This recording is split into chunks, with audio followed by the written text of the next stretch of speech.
કુંભ મેળાની શરૂઆતની વાર્તા સમુદ્ર મંથન સાથે જોડાયેલી છે. આ કથાનું વર્ણન વિષ્ણુ પુરાણ, કૂર્મ પુરાણ, સ્કંદ પુરાણ, ભાગવત પુરાણ અને વૈહંવૈવર્ત પુરાણ વગેરેમાં જોવા મળે છે. આ સિવાય કુંભ સાથે જોડાયેલી દંતકથાઓ પણ લોકોમાં ખૂબ જ લોકપ્રિય છે. કુંભ સંબંધિત પ્રચલિત દંતકથા અનુસાર કુંભની શરૂઆત ચંદ્રના દોષને કારણે થઈ હતી.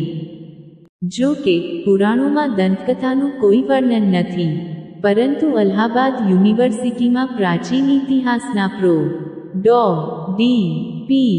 દુબેએ તેમના પુસ્તક કુંભ મેળો પિલગ્રીમેજ ટુ ધ ગ્રેટેસ્ટ કોસ્મિક ફેર માં કુંભ સંબંધિત દંતકથાનું સંપૂર્ણ વર્ણન આપ્યું છે. આ દંતકથાઓ અનુસાર કુંભ મેળાની શરૂઆત ચંદ્રના દોષને કારણે થઈ હોવાનું માનવામાં આવે છે.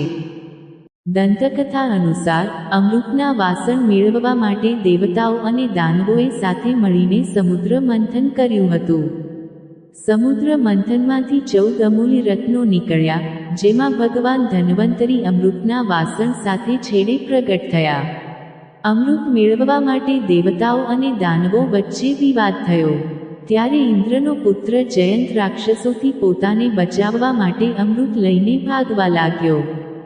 કહેવાય છે કે જ્યારે જયંત અમૃતનું પાત્ર લઈને ભાગી રહ્યો હતો ત્યારે સૂર્ય, ચંદ્ર, ગુરુ અને શનિ પણ તેની સાથે હતા. આ તમામ દેવતાઓને અમૃતની સુરક્ષા માટે વિવિધ જવાબદારીઓ સોંપવામાં આવી હતી. સૂર્યદેવની જવાબદારી હતી કે અમૃતનો ઘડો કોઈ પણ રીતે તૂટે નહીં. ચંદ્રે એ સુનિશ્ચિત કરવાનું હતું કે અમૃત છલકાય નહીં. દેવગુરુ બૃહસ્પતિને રાક્ષસોને રોકવાની જવાબદારી સોંપવામાં આવી હતી અને શનિ પર નજર રાખવાની જવાબદારી હતી. જયંત પોતે જ અમૃત પી લે. દંતકથા અનુસાર બધા દેવતાઓએ પોતપોતાની જવાબદારીઓ પૂરી કરી, પરંતુ ચંદ્રદેવની ભૂલને કારણે પ્રયાગરાજ, હરિદ્વાર, નાસિક અને ઉજ્જૈનમાં અમૃતના ટીપાં પડ્યા. તેથી આ સ્થાનોની નદીઓના પાણીને અમૃત સમાન પવિત્ર માનવામાં આવે છે અને આ સ્થાનો પર કુંભ મેળાનું આયોજન કરવામાં આવે છે.